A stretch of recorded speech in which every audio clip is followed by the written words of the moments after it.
Bismillahirrahmanirrahim. Alhamdulillahi rabbil alamin wa usalli wa usallim ala ashrafil anbiya'i wal mursalin nabiyina Muhammad wa ala alihi wa ashabihi ajma'in. Amma ba'd. Vëllezër të nderuar musliman, Allahun azza wa jalla falenderojmë për këtë mirat që na jep dhe më shumë të falenderojmë që na ka bërë musliman pjesëtar të kësaj feje madhështore. Salavat e selamet për shëndetit e përzemërta ja dërgojna Muhammedit a.s. familjes tij, shokëve të tij dhe gjithë besimtarëve që e ndjekin rrugën e tij deri ditën e Kiametit. Vëllezër të nderuar musliman, ka ndodhur në këtë ditë apo ka ndodhur sikur në këtë ditë me 5 Ramazan në vitin 666 Hijri që i bjen të jetë me njëjtën ditë 19 maj 1268 që një mbret prej mbretave apo prej sultanave musliman i cili është quajtur me emrin Bibers dhe e ka pas nofkën e Dhahir Bibers e ka çliruar me ushtrinë e tij qytetin e Antakijës, i cili qytet sot gjendet në shtetin e Turqisë, e ka çliruar prej Kreqëzatave. Ky qytet Antakija ka qenë nën komandën apo nën udhëheqjen, nën okupimin e Kreqëzatave 170 vite e më shumë.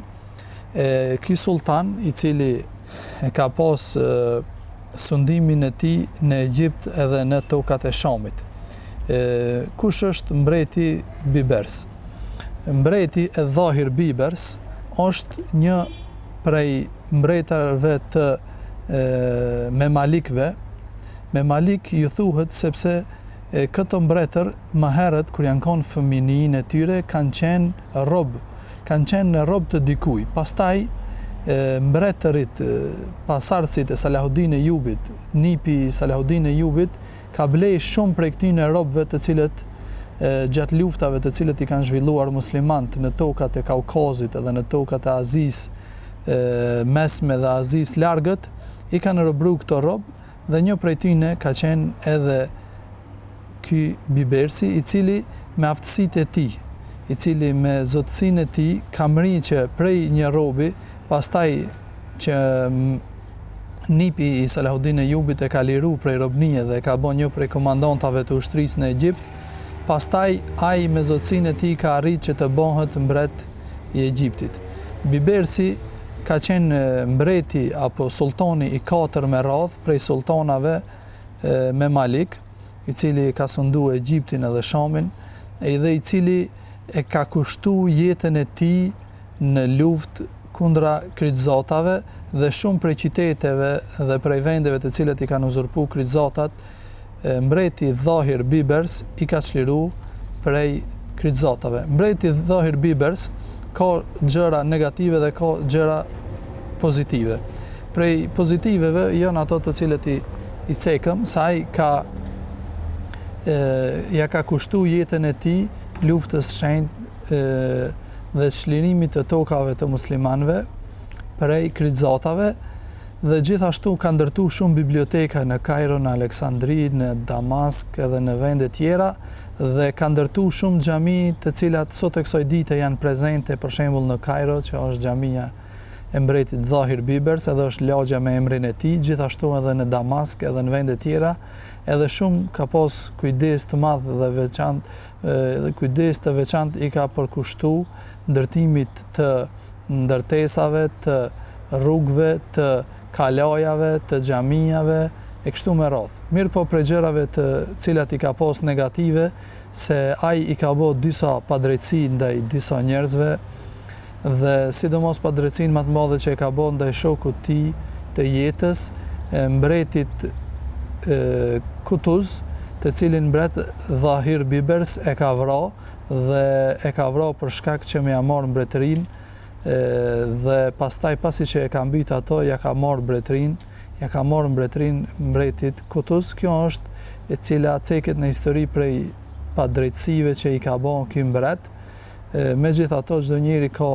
mangësi dhe ka të mira.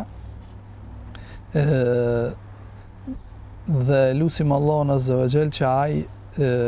Allahu ta kish mëshiru për hatër të atij në punëve të mira që i ka bë.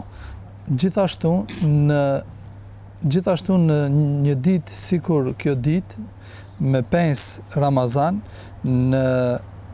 vitin 113 ka lind mbreti apo emiri Abdurrahman ad-Dakhil.